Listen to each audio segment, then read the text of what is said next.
These boxes, hundreds of them, hold the papers of a legendary muckraking journalist named Wayne Barrett. Over the course of 4 decades, Barrett investigated politicians like Ed Koch, Rudy Giuliani, and Andrew Cuomo. But he was best known for his deep dives into Donald Trump's business dealings. Barrett died 2 days before Trump's inauguration, and his papers were acquired by the University of Texas.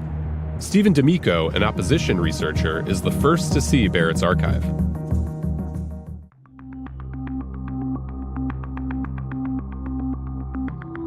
I'm really excited because I never had the pleasure of meeting Wayne Barrett. He's one of the greatest journalists of his time. He is incredibly well sourced. He's kept every document that has ever been in one of his stories.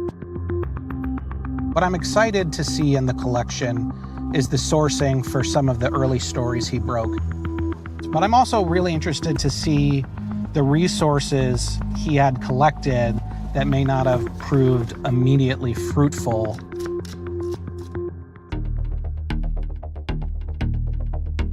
So we have a little storage area where we're keeping the majority of the Barrett papers at the moment.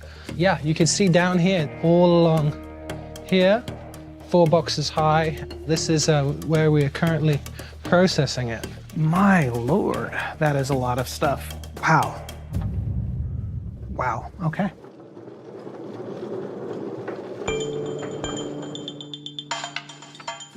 I think we're gonna start with this one.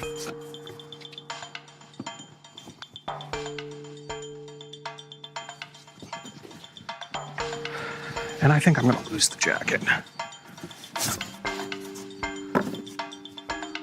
Wayne was one of the first to see that Donald Trump's role as a public figure was worthy of investigation. And I think Wayne saw a disconnect between Donald Trump's mythology and the reality. Where others reported about Donald Trump from a tabloid sense, he reported on the business reality. These archives are incredibly dense reading material. And tracking down old court documents from the 70s and 80s at the National Archives is very, very difficult. And there are many times in my experience where court documents no longer exist. There are untold court documents here. Did I find any smoking gun in the papers? No, not yet. It's very possible I missed something significant in my day and a half here, only looking through about 10 boxes, that somebody else would immediately recognize as significant. I've only scratched the surface of what's here, but I did find some fun things. So this is one of the first boxes I opened. What's interesting is, I won't take these out, but there are a ton of binders of a prominent court case where Donald Trump and Rudy Giuliani were on opposite sides of a corruption case in 1986, which is just kind of fun and interesting given Giuliani's role as President Trump's counsel now. This is a folder that ostensibly has very little to do with Trump, but sifting through it, what you find is scattered in here is a random page related to Donald Trump just buried in it.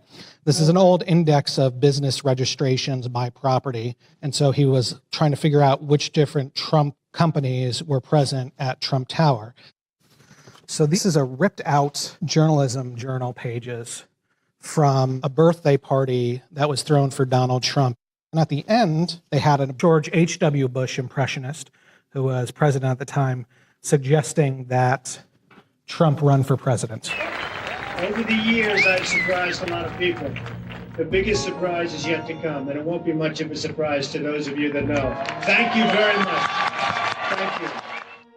What's so amazing about the Wayne Barrett collection is that instead of being locked up and being dead and not really being useful anymore, in this case, we have a whole strew of documents related to a president and the president's rise to power, as it were, while he's still in office.